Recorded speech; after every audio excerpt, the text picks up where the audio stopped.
I guess our faith needs is something that our flesh doesn't want. If we just show up, we are with God. Yeah. Satan literally has to leave. Wow. The music was good before God. In regards to modesty, modesty is kind of saying, I don't need that attention. Yeah. I know my worth. And we've had to say no to a lot. And it sucked sometimes. And it was hard. And we had to like grieve. When am I going to get things together, God? And he's just like, bro, you're not choosing to. But I think sometimes we give too much credit to our own ability to pull someone up rather than like understanding, okay, how is this person affecting me and my faith journey?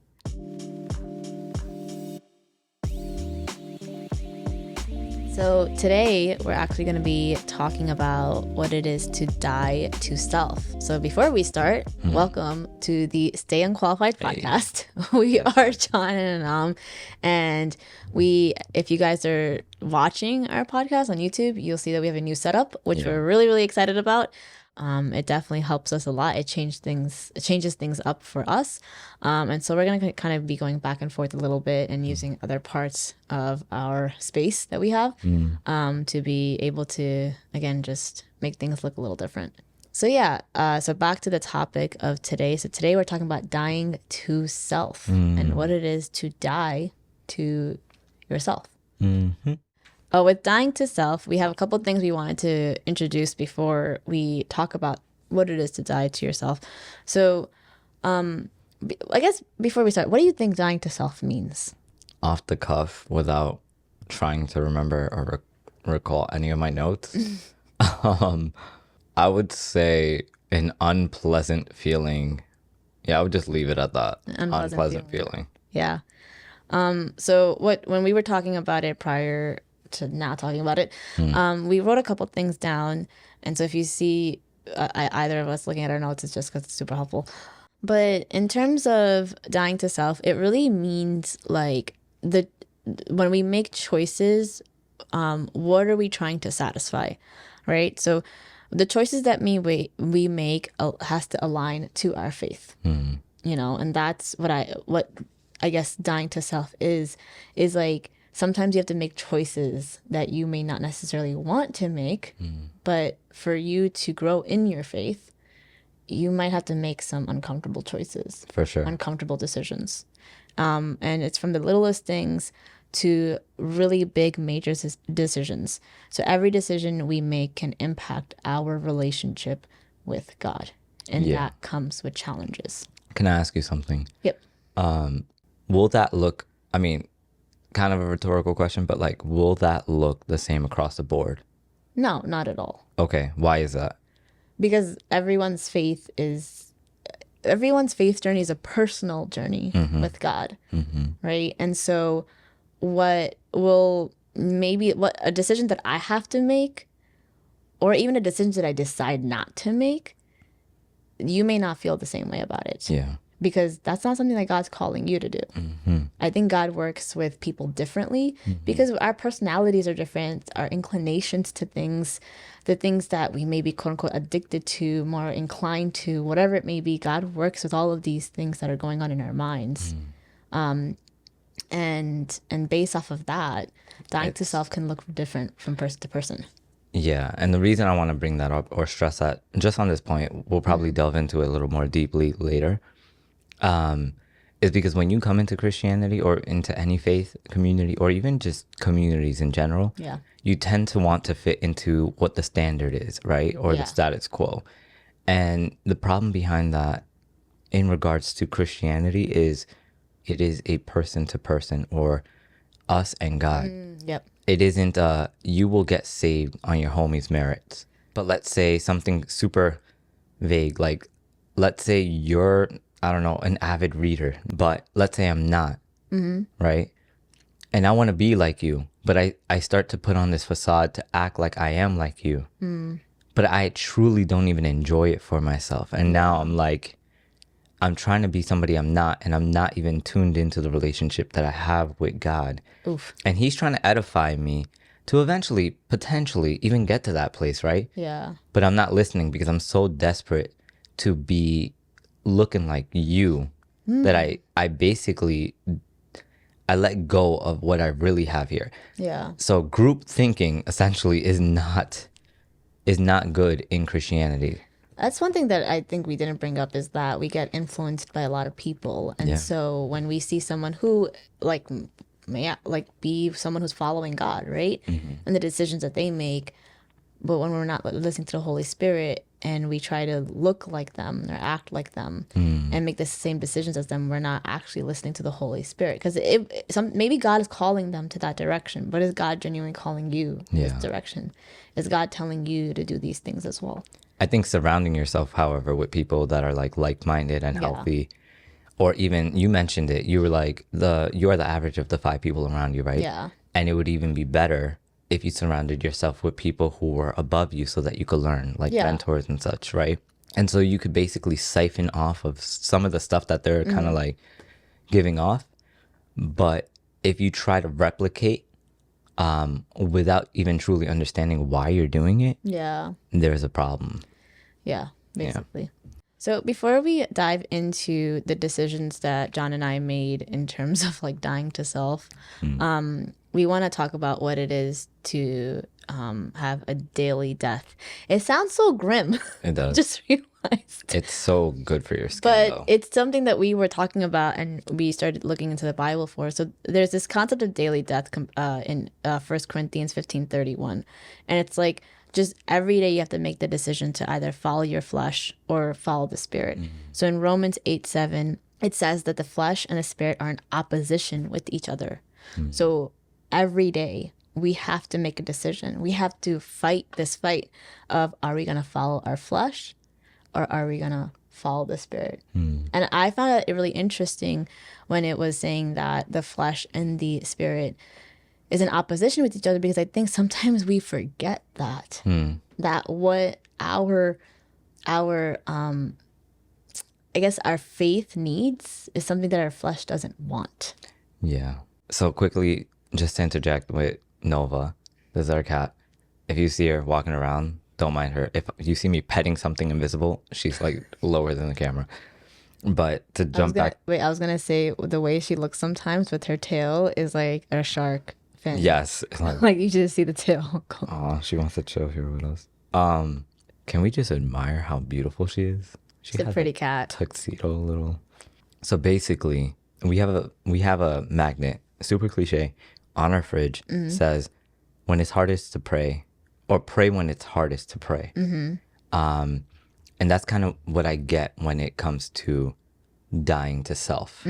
It's something, as you mentioned, that comes in conflict with the flesh, and the spirit. Our spirit requires it. Our entire livelihood requires us to submit to God in that moment for our betterment. Yeah. But I do want to ask, how would you define flesh? Like, what is that? Oof. I think when it comes to the flesh, I think it's like things that we instinctively want to do, right? Like we instinctively want to punch someone in the face. Not me, bro. We're mad. Or That's we counseling. instinctively want to gossip, talk badly about someone. I was just gonna say eat food. Yeah, coping, like in other ways of coping, like things that will. I think I don't know. I'm not the seminarian here, so. Bro, don't put that on me like that. But I think is she okay? She's okay. I think the flesh is basically things that like will make you feel good. Like things you want to gravitate towards things that just make you feel good in the moment. I have an example, and I feel like the flesh can be manipulated. So I think there's very good things that we can enjoy with our bodies. Like in marriage, you can enjoy sex. You can enjoy food, for instance. There's different types of pleasures that would gratify you, and they were even meant for you to enjoy. Yeah. But I think Satan will come in and distort that. Yeah. So that you have this almost lust towards whatever it is that God originally set apart for your enjoyment and for your betterment. Yeah. So when I think of the flesh, I think it is this body, it is our mind, it is a lot. It's hard to define, but I think when you can't, I wrote it down somewhere. Basically, it was like you need to pause and kind of decipher where these desires are coming Yeah. from. If you can't pause and this instinct is just like pushing you to go into that zone without you even really considering it or thinking about it more than a minute, Yeah. that likely is your flesh talking to you. Yeah. One thing our therapist told us was that like God is willing to let you know however many times and work with you however many times if he wants you to go in a certain direction. Or not. You can ask him several times. But she said, but when you feel like you're in a time crunch and a time limit, like in a lot of these decisions, she actually said, it's usually not God Yo, that's telling us now or never. that pressure. Yes. And don't get me wrong, I think there's times where God will want us to act, right? Yeah. But it's not like he's like shaming us about, yo, get it together now or never, or I'm never going to speak to you again, or you're going to lose out on your opportunity. I think this fear mongering Yeah. comes from, is not from God, is what Yeah. I'm trying to say. And you're right. I used to struggle with that. Like there's moments where I'm like, God, how am I supposed to be able to decipher your desire for my life Yeah. when I'm starving and the only thing in front of me is an Oreo? Yeah. And he was like, guess what? You have enough time between thinking about the Oreo and eating the Oreo to just ask me Yeah. if there's any other alternatives that would benefit me as opposed to jumping into it. Well, and it reminds me of a Bible verse, and I don't know if you remember where it's from, but that our hearts are like humans' hearts. Our hearts are the most deceitful thing. Yeah. And so it's like, why even trust your flesh, right? Yeah. So a couple of other things we want to talk about before we get into the things that we are dying to, are certain things may not be a sin, right? And we're going to actually talk about it, what things that we actually decided not to continue. They aren't sinful, honestly, Yeah. but they contribute, and we Yeah. started realizing that they were contributing to future sins, like to sinful behavior, and or thoughts or whatever it may be. And I had an example of I was listening to an artist that I haven't listened to in a really long time, like an artist that I used to listen to in like high school or whatever, and he has a song Yeah. about That's dedicated to his wife. to his wife, and I was like, oh my goodness, this is so nice or whatever, and I started listening to it a lot. And then one day I was like, I haven't listened to his other songs in such a long time. Maybe they're not that bad. And I was like listening to it, like another song. And then I was like, oh, wow, like he has such an amazing voice. I forgot. And it was like making me reminisce of like, back in the day type of thing. And then a part came up and I was like, oh, that doesn't sound really, respectful or whatever. I was going to say scriptural, respectful. Okay. And I was like, it's just maybe this song. So I went to another song and I started listening. I was like, oh, this sounds good too. Like I remember this or whatever. And then I was like, it's getting more disrespectful. Okay. And then I got this a heavy conviction in the moment of like, listen to your Christian music. And I'm like, I don't want to. Like I was like, come on. Like really, not to say that you only have to listen to Christian music, but in that moment, because I was getting more and more into his music that wasn't good. Like what I was hearing was not good. That I felt this heavy conviction of go listen to your Christian music. So I went back to my playlist. I was like, fine. And I listened to it and I was like, wow, at least my conscience is clean. Yeah. At least at least I'm coming back to you, God. I'm sorry. I shouldn't have done that. And yep, this is more for me. This is more of an idea or more of a thought to like be like, okay, maybe I should vet things before just assuming. I apologize. What do you mean? Because I feel like I'm the one who kind of started that. I make those choices. Nah, for sure. But like, I think that in marriage, you are kind of like accountable to one another. It's like what you bring into this can impact both you and I. Yeah. And like, literally, I think we went to like Home Goods for a second or something. Yeah. And when we were in there, they were playing some song. And I was just like, yo, I remember this. And Was it Bieber or something like that? it was a song by him, but I forgot it was like Ghost or something. I was just like, oh, this is pretty lit. But something in me was like, don't pursue this, bro.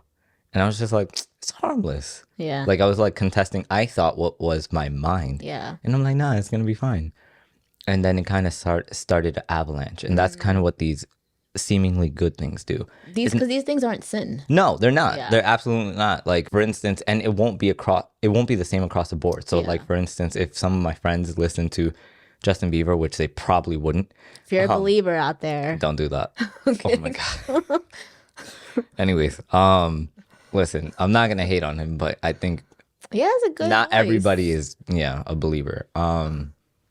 Although yeah, should all be a believer. Jesus Christ. Okay. Anyways, I feel like I'm turning 40. Yep.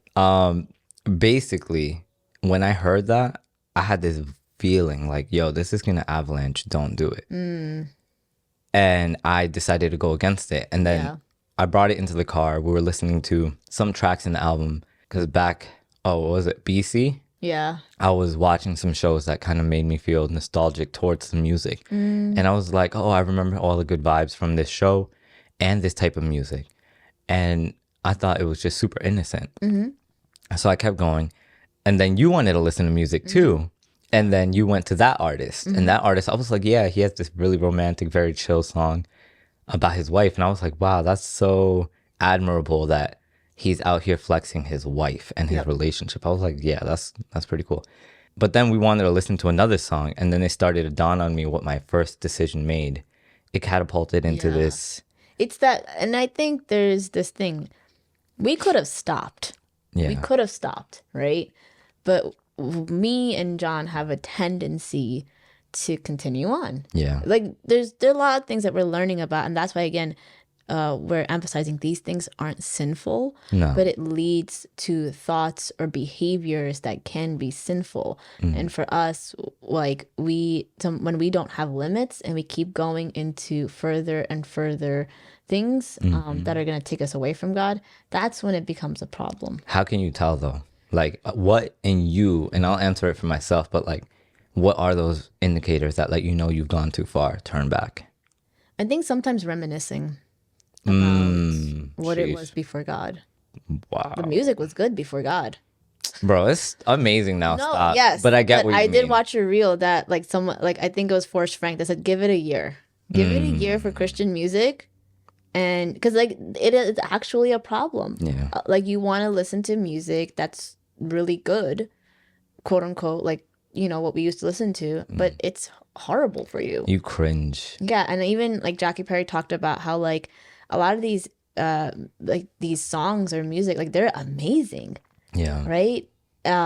But she had this whole reel about how like a lot of these producers are also like on drugs or whatever, and that opens up this part of your brain that listens to sound differently, and that's why the music is so amazing. I'm not saying every producer out there is on that, but like She they also are, spoke about spiritual influences. We won't get yeah, into and but deep she's like, detail, but but imagine now like you leaning into the Holy Spirit I was to create like, that music. sheesh. So I don't know. Christian music is getting amazing. It is. And I even like I just typed in before we got on here. I typed in like Christian love songs because I'm like I'm tired. Like I shouldn't say it this way. I want to listen to songs about like just love, being in love with your spouse or your partner. Yeah. And that's why I was like, okay, I think that's what I missed about before Christ, like those types of songs, like those love songs. Yeah. And I haven't been able to find really good ones, but started looking into a playlist and it was decent. So I'm gonna listen to that and see what it's about. Cool. But anyway, All right. She'll share it if it's actually any good or not. right. I did want to share. Let me think about it for a second. Oh yeah, that cringe aspect. I think that when we look back at some of the stuff, like I was watching recordings of some stuff on like some old videos or photos that I had, and I heard myself speaking, and I was just like, "Oh, that's getting deleted," and I couldn't believe. So yeah, I think when you detox from certain things for a bit, you start to look back and you're like, I can't do that. Yeah. Or I can't even listen to that. And I think those are actual indicators. Yeah. If it doesn't sit right with your spirit, in my opinion, it's likely because the Holy Spirit is prompting you to eliminate it. Yeah. And one thing that has helped me, we'll probably talk about it a little bit more, but it's just kind of like playing this game of what's the worst thing that could happen if I decide not to do this then? Right? Yeah. And if you feel like, because that's a rational evaluation, right? It's like, all right, I'm about to eat this Oreo. This is typically my problem, like sweets. I'm like, I want to get it. And I feel like maybe I shouldn't. I always go from this pendulum or from this end of the pendulum to this, like either, but I'm going to starve or I'm going to be gluttonous. And God's just like, what if you just wait? And I'm like, yeah, what's the worst thing that could happen if I wait? And he always throws that into my mind when there's a very difficult decision that I think has to be black or white. He gives me a gradient and he gives me an opportunity to get out of those two different extremes and find a healthy balance. It's like, you're hungry? Cool. Go eat an apple. Or like now clementines are my thing.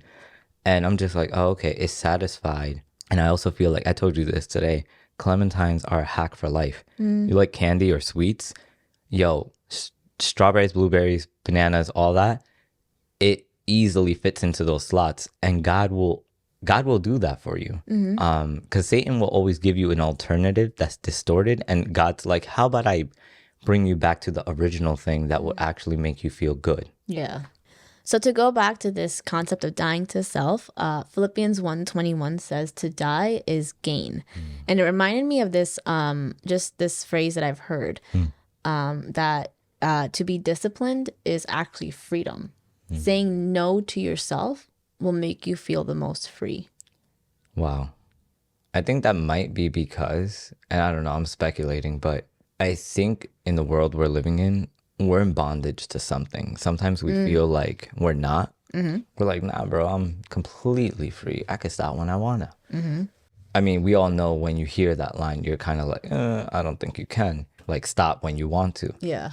And so, like, how often do we spin that question to ourselves and ask, can I stop scrolling? Realistically, if I wanted to, Yeah. go ahead and attempt it. Yep. Like, it's really difficult because I've been in that position where I'm like, I feel convicted. I feel the Holy Spirit prompting. Yeah. I can actually acknowledge it's God. Yep. Because I know things are about to go bad.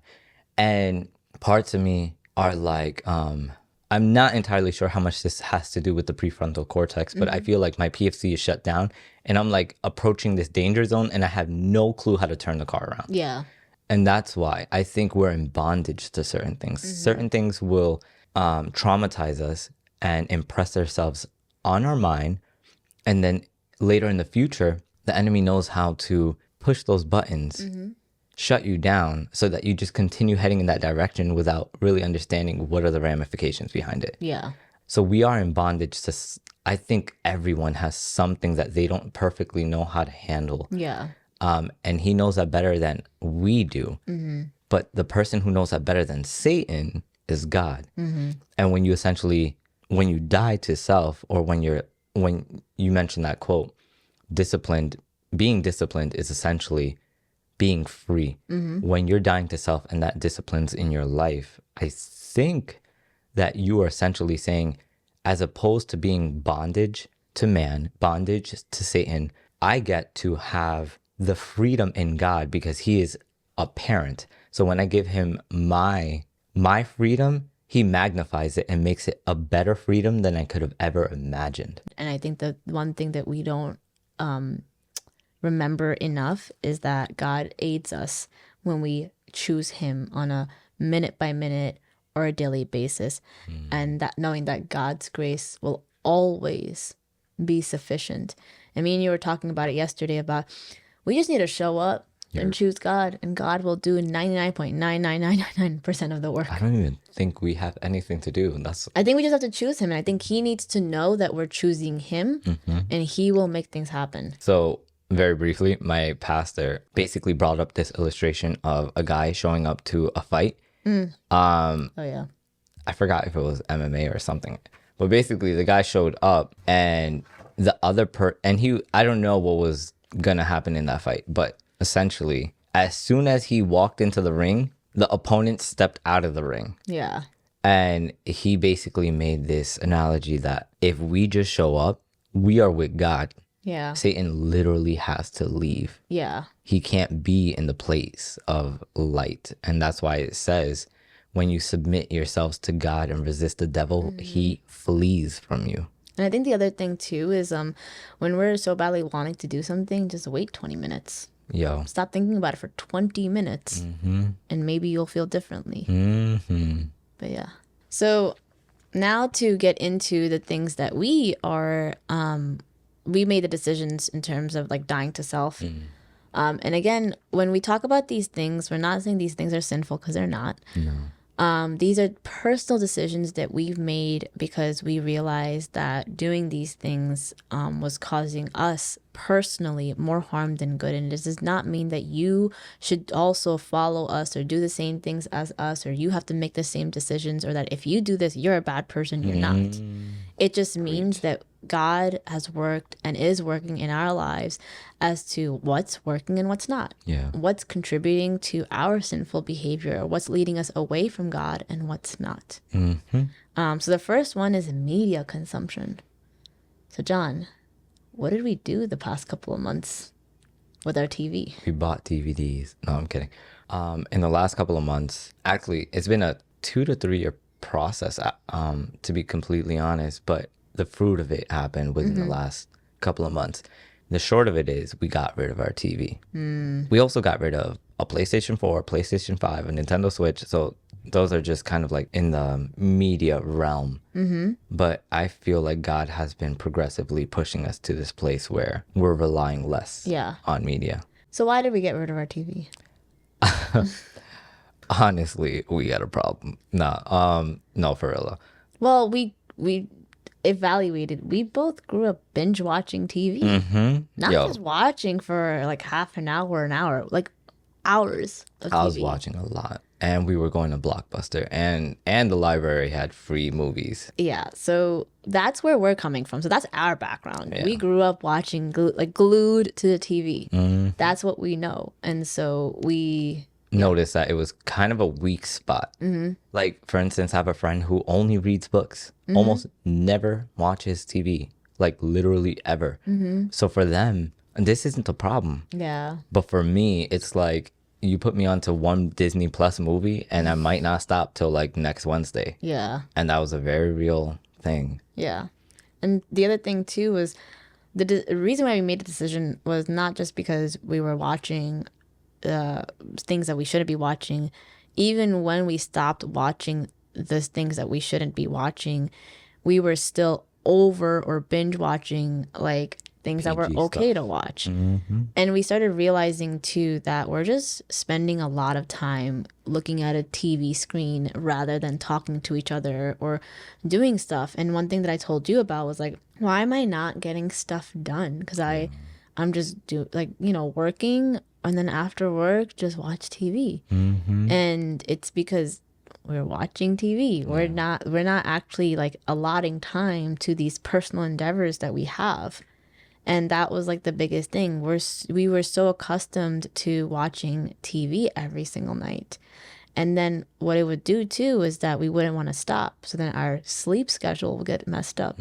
It's like, why are we sleeping like so late at night and then waking up groggy because we have to, right? Because life doesn't wait for you to get your 8 hours. You got to get up at 6, 7 a.m. You got to get up 6, 7 a.m. It doesn't matter when you sleep.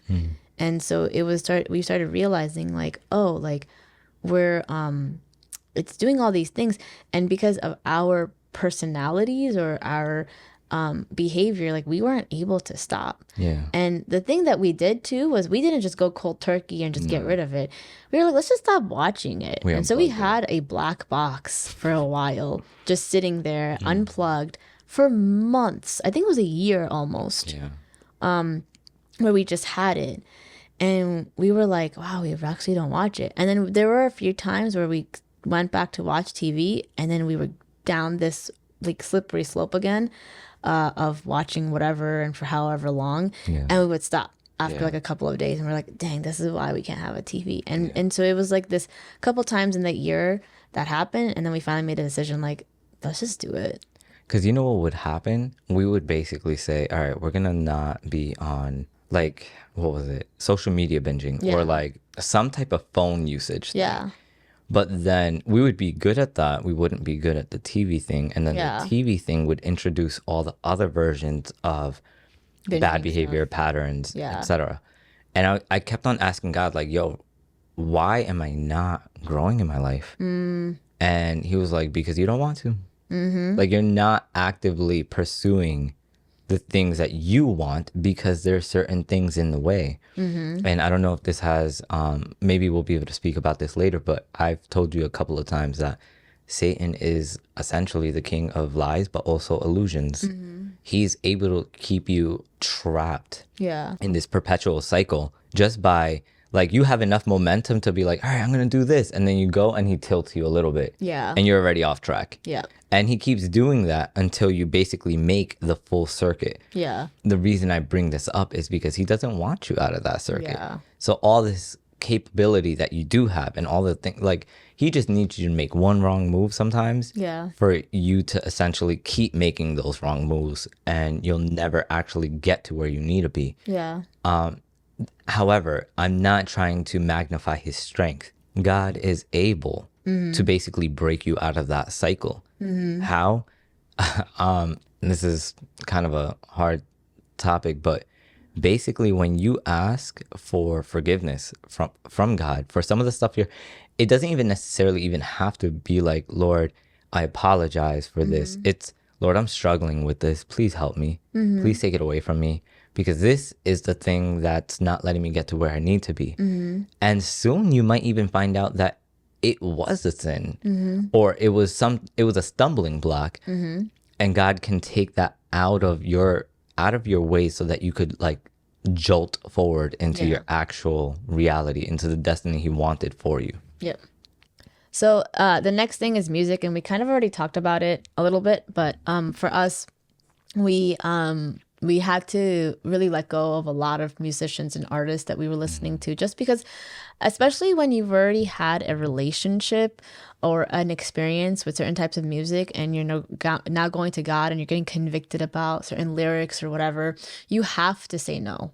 Right? You have to say no to certain songs, and it's hard. The beats sound amazing, but like I said prior, Christian music is getting a lot better, and we've been finding a lot of Christian music that does sound like the music that we used to listen to, like if it's like hip hop or rap or R&B or whatever it may be, even pop, and just we're trying to find Christian versions of things, because there's so many different ways to worship. It's not just hymns are amazing, they honestly are, but that's not, like, we're understanding that's not the only way to worship God. And so we know that it's okay to listen, for us to listen to other types of music. We really have to pray to God and read the lyrics before we even listen to it. I feel like just because the song sounds amazing doesn't even necessarily mean it will help you in your healing journey, because I think that's the main motive. It's like, I think people tend to think, how close to the sun can I fly without burning? That's not the purpose of, I think, Christianity. I think it's more so like God's will for us is our own healing. So we have something in common. Like we have a common goal. It is our own restoration, our own healing, our own backing out of and away from pain. And so every time you try to do something that's like close, but not necessarily, it's a very blurred line to walk, because you can't perfectly distinguish when you're approaching a pitfall or not.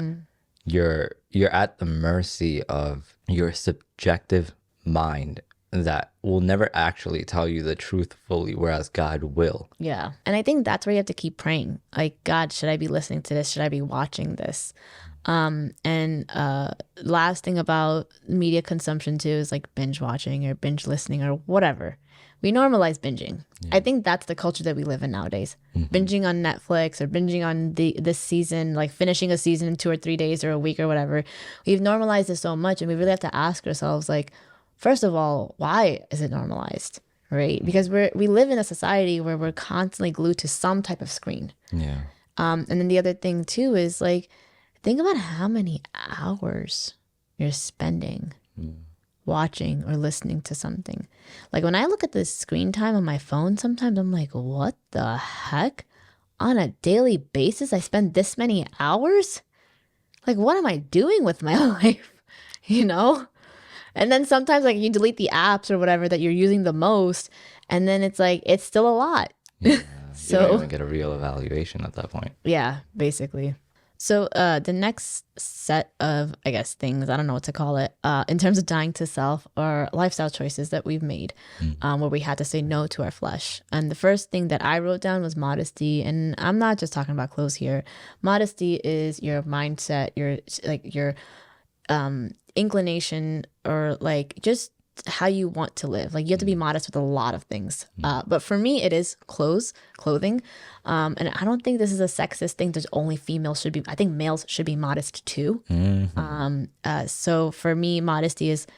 I just have to dress differently now. I'm not dressing for the world. I'm dressing for God, and for my husband, and for our marriage. Yeah. And that takes a lot of saying no to the things that I used to say yes to, and adopting a different mindset. And that was difficult for me at first, but now I actually enjoy it a lot, because I feel like, first of all, it's a creative way for me to just start thinking of how should I dress, Yeah. and whatnot.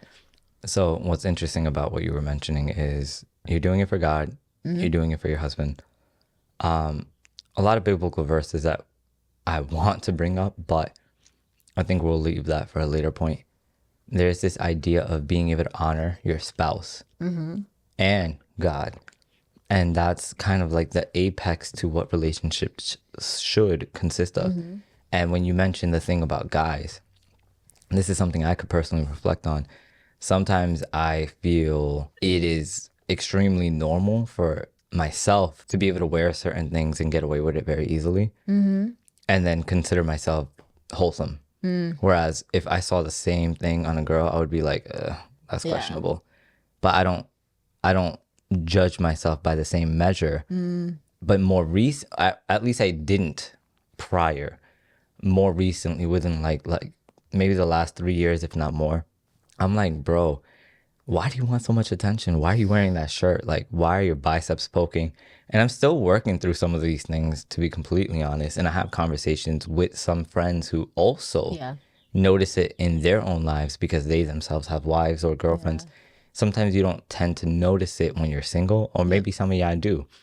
But for me, I didn't. I wanted the most attention. Yeah. And in regards to modesty, modesty is kind of saying, I don't need that attention. Yeah. I know my worth. Yep. It's not even that I have to put on a show for anyone. And I wouldn't say I don't have to put on a show for anyone anymore. You could be modest and single.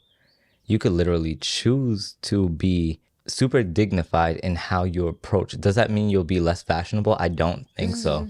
I really don't. I think that's an insecurity that society has tried to integrate into our day-to-day living. Yeah. And you could even wear the most loose clothing, to be completely honest, and still be immodest because you're trying to flex in some capacity. It doesn't mean don't do your best to look well, dress well. I try my best every day. But what I will say is first put God and the rest will come. And so I ask him in the morning, I'm like, yo, what would actually be functional and fashionable? Because I don't want to look crusty. So he leads me to that. Yeah. Do I always ask him? I've had days where I don't, and I actually regret it. So yeah, in terms of modesties for myself as a guy, I could do more to be intentional with it. Yeah, and I think I could do more too. And I wanted to just go back to one thing is like you're at least asking questions. Yeah. And I think it's asking yourself why. Why am I dressing this way? Yeah. Why am I choosing this for myself? Right. And that's where you're gonna start getting your answers. Yeah. Because I think it's gonna be a little obvious when you're lying to yourself too. And then the other thing I want to bring up is modesty is going to look different for a lot of people. What I wear may not even be modest for some people. Yeah. And it may be like, what is she doing? But for me right now, this is where I'm at, right? And what I may think is immodest might not be actually immodest at all. So I think it's like again, you're on a faith journey with God. And I don't think God's asking all of us to look uniform, to be the same. Every single person has to be the same person. I think we're all moving towards the same direction, and it's going to just, look different for everyone. Yeah, I do agree. The next thing in terms of lifestyle choices, and we talked about this already, but health and wellness or well-being, you talked about food a lot, eating sweets and everything. So like, I think we're also getting a little older. And so the way that our bodies process sweets, we started realizing is like, nah, this is not working. Bro, I used to be able to drink a Red Bull and like go right to sleep. And I just did it for the flavor. Now, if I do that, my whole week is shot. Like I can't act the same way that I used to. And I mean, I feel the same way about sugar. Like I'm starting to notice the sugar crashes a lot more. I'm starting to notice that when I don't eat like the stuff that I should be or usually eat, like if we go out or something like that, or if I'm eating something that I don't normally eat, like how it affects my body. So I'm starting to have conversations with myself and God of like, should I be eating this or should I really be doing this? How's this going to affect me? We're also thinking a lot about how will it affect us in the future? How is me eating something going to affect my attitude or behavior later in an hour or two? And then how is that going to affect you? Yeah. Right?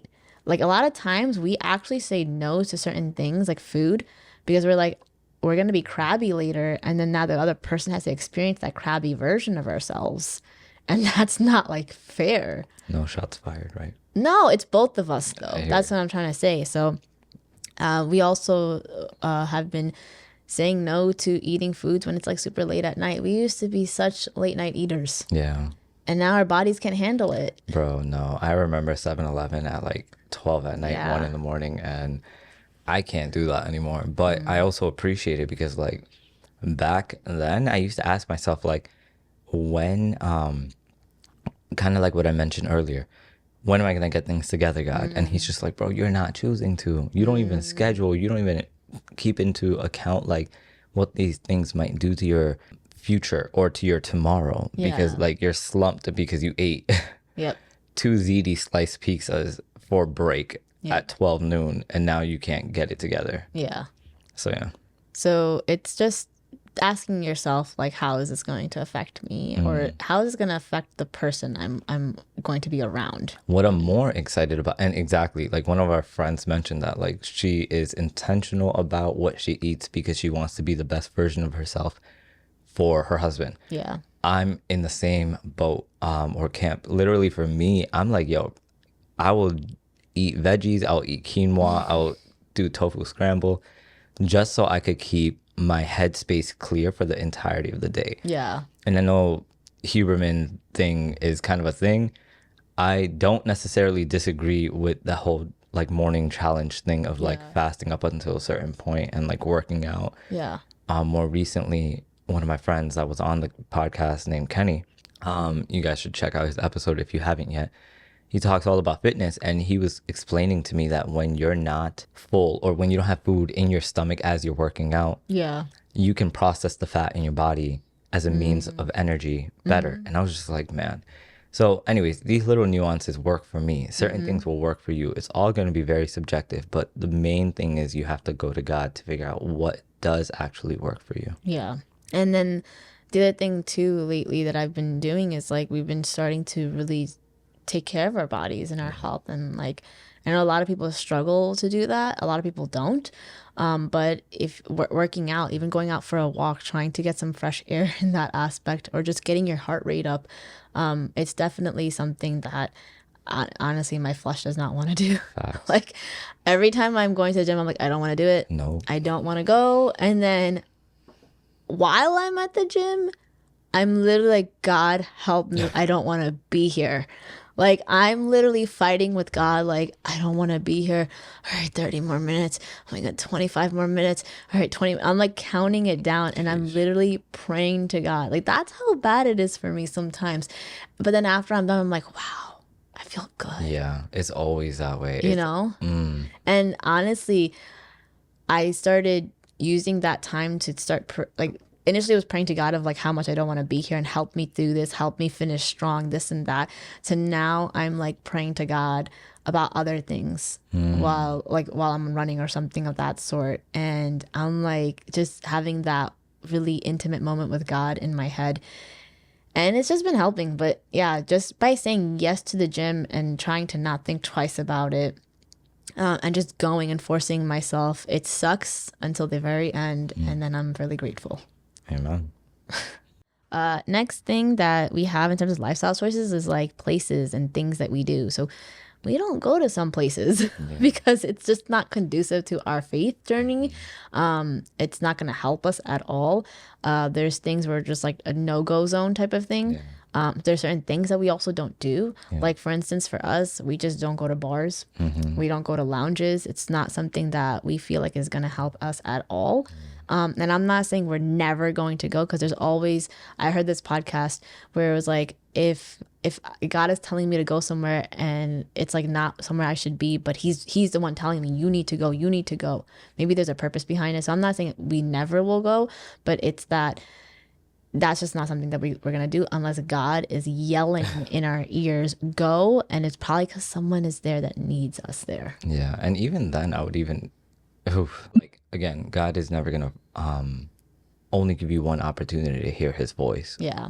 He'll give you a multitude of opportunities to basically hear it and then act on it. And if you do happen to hear that, because I know that there are certain people who will actually do that. Like they'll go to these quote unquote no-go zones and they'll spread the gospel. Yeah. I am built different. I feel like my spiritual journey right now is like, let's heal from some of the damage that you've done in your own life. And let's get to a safe zone where then you can be able to handle hard situations. Yes. And I'm not even sure that I'll ever be in a situation that looks like that.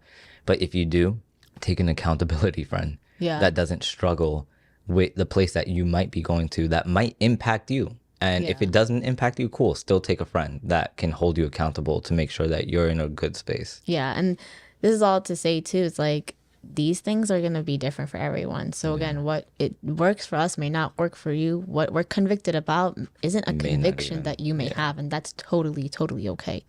So last thing about like certain things that we've denied ourselves or denied our flesh is relationships.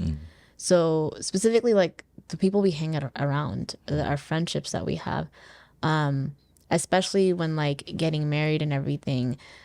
But we've had to say no to a lot of, not, I don't want to say a lot, but like we've had to say no to relationships or friendships that just weren't like beneficial to our faith journey. And also now that we're married, beneficial to our marriage. Yeah. It's not going to help us to grow.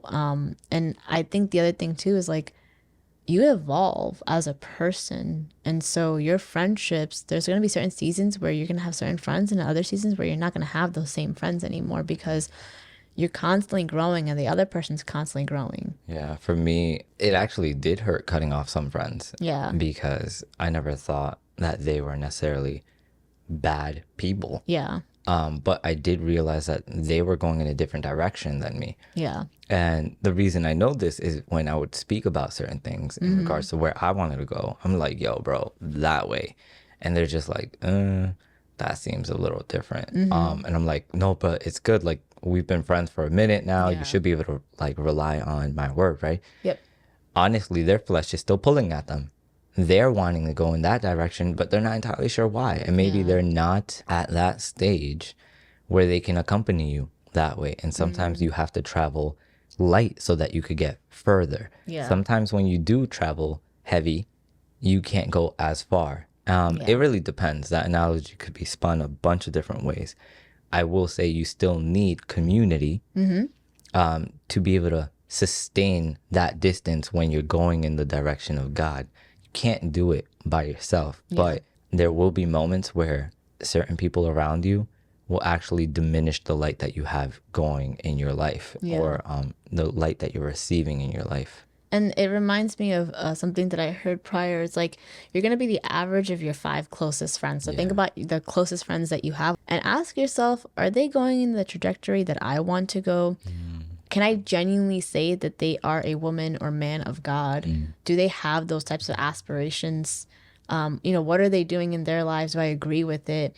And the other thing too is you are going to be the average of that. Yeah. So what I've what I've also heard is that you're more likely to get knocked down than pull up someone. Yeah. Not that you shouldn't pull up someone, but I think sometimes we give too much credit to our own ability to pull someone up rather than like understanding, okay, how is this person affecting me and my faith journey? Yeah. Right? And I think if you give that a little bit of thought and ask yourself, am I where I want to be in terms of my friendships, or do I have to let go of some friends? And it's not an easy decision. Denying yourself is extremely difficult. It was never meant to be easy. Yeah.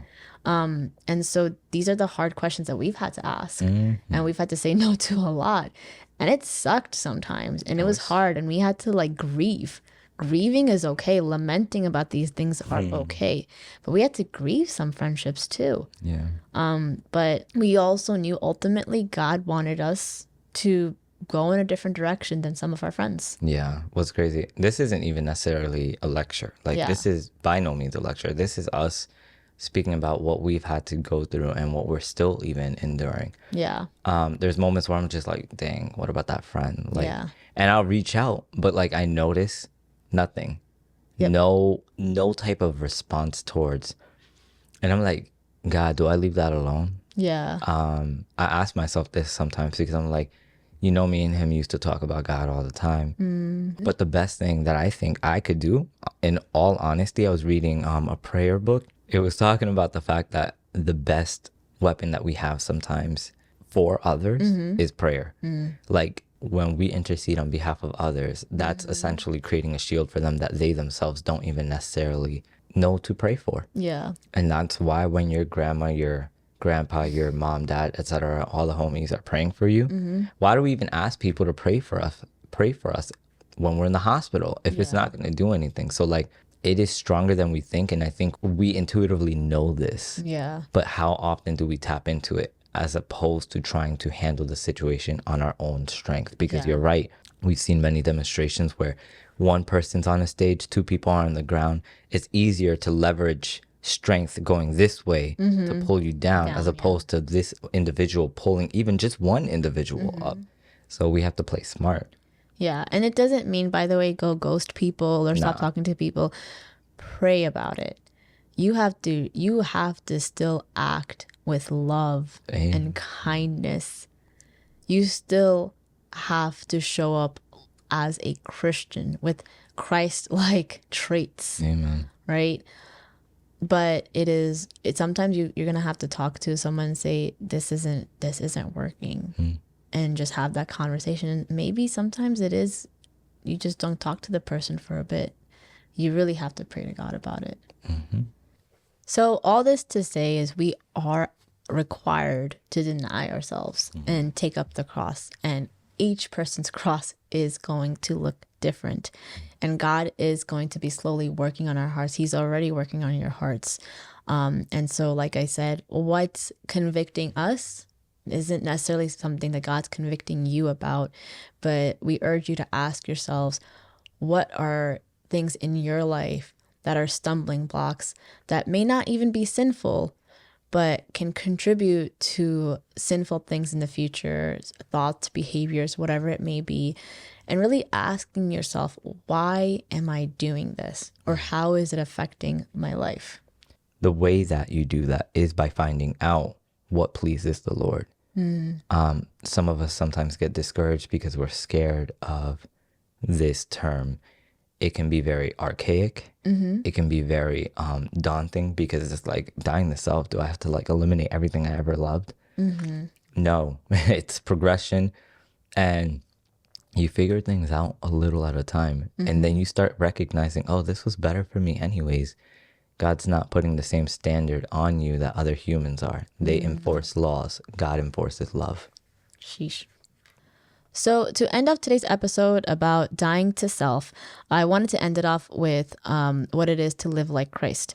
So to live like Christ is to have these Christ-like traits in how we behave and how we think and what we do. And it goes back to the Romans 8 verse 7 verse that I talked about in the beginning, about how the flesh and the spirit are in opposition with each other. So to live like Christ and have these Christ-like traits is to live in opposition to your flesh, and it's to die to your flesh. And I have this another thought here that I wrote: satisfying the spirit is more important than satisfying basic human needs. So satisfying your spirit is more important than satisfying your flesh. And when I thought about that, I thought about Jesus in the wilderness. Jesus in the wilderness, where he fasted for 40 days and 40 nights, didn't have any food, and was given the option to make bread out of stones. Yeah. He denied his flesh because the spirit was more important to him than to cave into his flesh, than to cave into a basic human need, which is hunger. It was more important to him to connect to God and to have that connection to God than to satisfy a need that wasn't wrong to satisfy. But when you're weighing your flesh and your spirit, what's more important at that point? Yeah. And so it reminded me of another verse in 1 Peter 1:15-16, where it basically says, "Be holy, for I am holy." And I thought about what it is to be holy, because I'm reading a book about that. And so I thought about it this way: be set apart, for I am set apart. Set apart from what? How are we supposed to be as Christians holy?